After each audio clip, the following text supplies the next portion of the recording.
तर नमस्कार मंडळी, घेऊन आले एक नवीन व्हिडिओ. चालू आहे एका नवीन प्रवासाला. तर चाललो आता फिरायला वे टू पावनखिंड. चला तर मग व्हिडिओला सुरुवात करूया.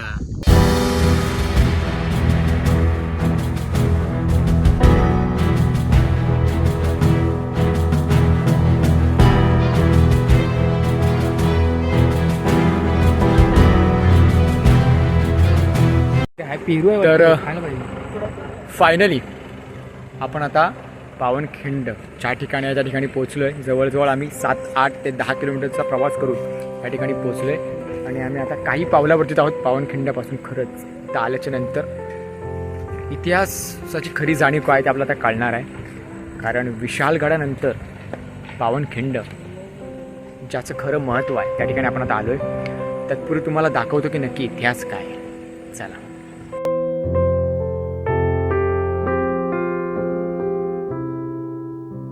तर आत्ता आपण आलो आहे पावनखिंडीमध्ये आणि पावनखिंडीमध्ये आल्याच्या नंतर खरा इतिहास काय आहे त्याची जाणीव मी तुम्हाला करून देणार आहे. कारण थोडक्यात तुम्हाला मी सांगणार आहे इथे या पावनखिंड जी बाजीप्रभूंच्या रक्ताने पावन झाली त्याचा इतिहास काय आहे. समोर बघू शकता, समोरच आहे ती पावनखिंड. आणि आपल्या घरात डायरेक्ट ज्या प्रकारे पावनखिंड बाजीप्रभूंच्या रक्ताने पावन झाली आहे तर पर्यटकांची गर्दी पाहता तुम्हाला कळतच असेल की या ठिकाणी किती सुंदर आणि इतिहासाची जाणीव करून देणारे दृश्य आहे. तर तुम्हाला ह्या ठिकाणी येऊन ह्या गोष्टी बघणं खरंच खूप गरजेचं आहे. कारण इतिहास समजून घेण्यासाठी ह्या ठिकाणी येणं खरंच खूप गरजेचं आहे.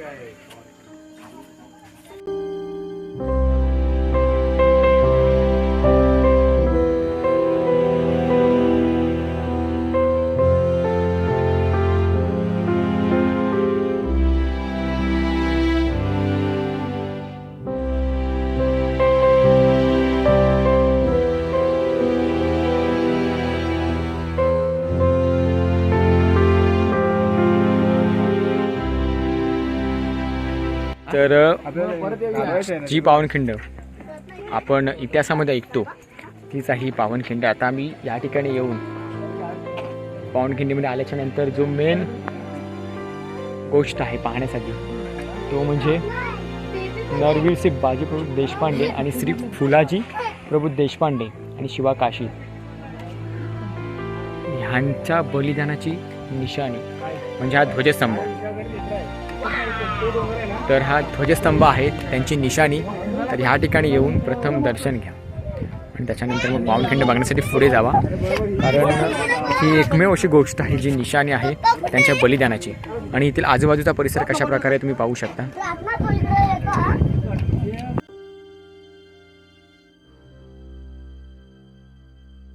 मावळ्यांच्या रक्तातून पावन झाली.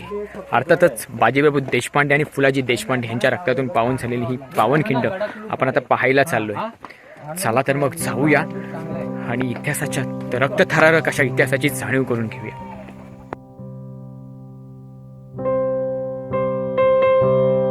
बघू शकता छत्रपती शिवाजी महाराजांची राजमुद्रा आणि विशालगडाच्या आसमतात झाला तोफांचा कडकडाट. ह्या ठिकाणी ही गोष्ट लिहिलेली आहे ज्यावेळी महाराज गडावरती पोहोचले आणि तोफांचा आवाज झाला होता.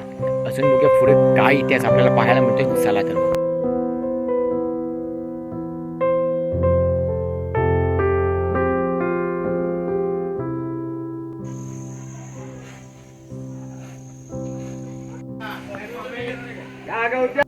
तर आपण आता पावनखिंड ज्या ठिकाणी लढवली गेली ती खिंड ज्या ठिकाणी आहे त्या ठिकाणी आता आपण पोहोचलोय. तर बघू शकता की इथला जो व्ह्यू आहे तो किती सुंदर आहे. तर आता आपण ह्या ठिकाणी पोहोचलो आहे आणि महत्त्वाचं म्हणजे ह्या ठिकाणी सूचना देखील दिल्या गेल्या आहेत. त्या सूचनांचं पालन करणं खूप गरजेचं आहे. चला मग खाली जाऊया आणि खऱ्याखुऱ्या इतिहासाची जाणीव करून घेऊया.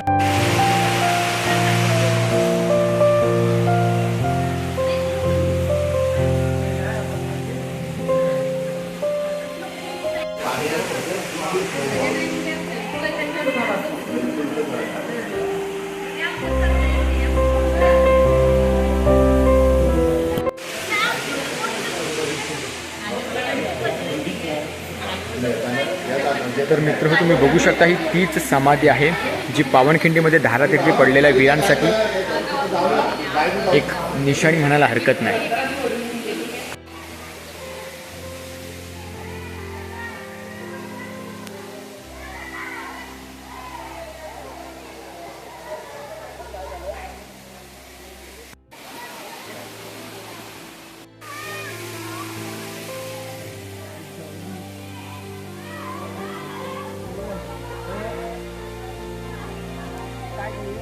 तर पावनखिंड त्या ठिकाणी आपण आता पोचलो आहे.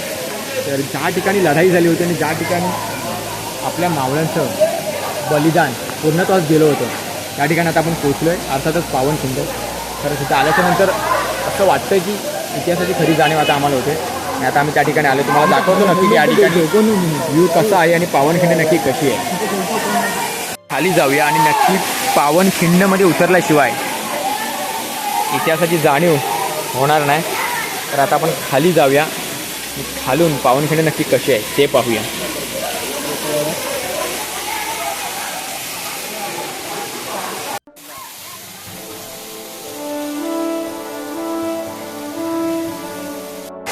तर फायनली आपलं आता उतरून खाली झाले. आता आपण पावनखिंडीमध्ये उतरलो. खरं तर तिचं नाव आहे घोडखिंड.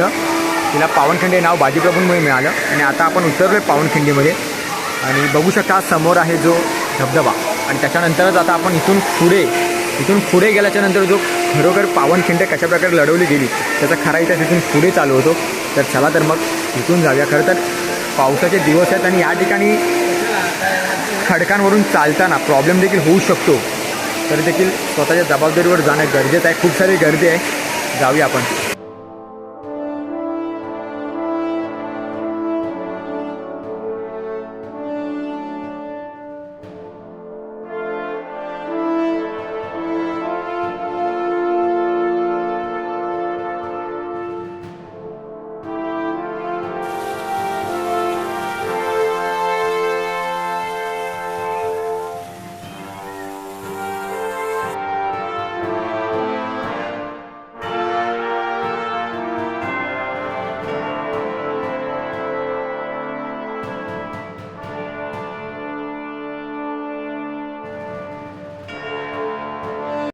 पावनखिंड म्हणजे अर्थातच बाजीप्रभू देशपांडे यांच्या रक्ताने पावन झालेली खिंड.